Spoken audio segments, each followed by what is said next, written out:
Hello, this is Mark from mksenglish.com, and welcome back to another episode. Today, we will talk about modals for obligation and permission. These are common words and phrases that help us talk about rules, responsibilities, and what people are allowed to do. You probably hear these expressions every day. They are useful at work, at school, while traveling, and also in daily life. So let's begin with obligation. When we talk about obligation, we mean something that is necessary or required. For example, we can use must. You must wear a seatbelt in a car. This means wearing a seatbelt is required. Another common expression is have to. I have to finish the report by Friday. This means the report is required and there is a deadline. Many English learners wonder about the difference between must and have to. In many situations, they have a similar meaning. However, must often sounds like the speaker is giving a rule or feels strongly about it. Have to is often used when the rule comes from another person, organization, or situation. That might sound confusing, so let me give you an example. I must call my brother tonight. That sounds like a personal decision, right? Let me give you another one. I have to wear a uniform at work. This one sounds like a company rule. Okay, so let's look at permission. Permission means someone is allowed to do something. One common modal for that is can. You can use my phone if you need it.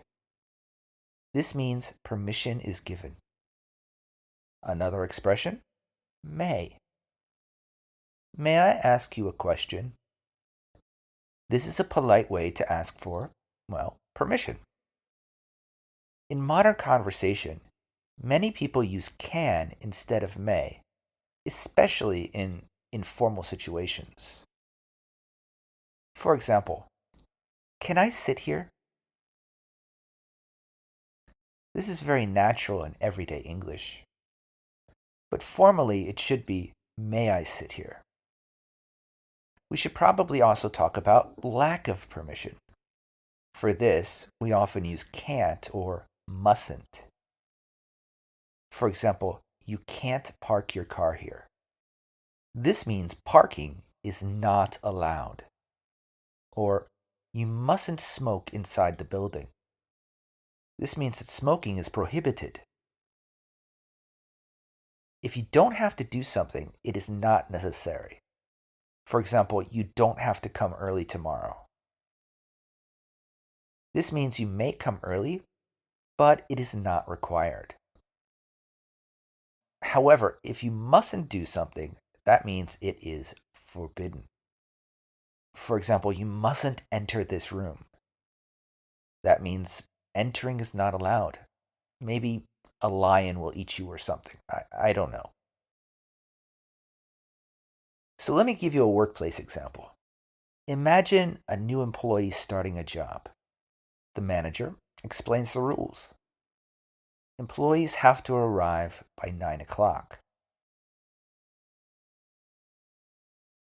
They must wear their company ID cards. They can take a lunch break between 12 and 1.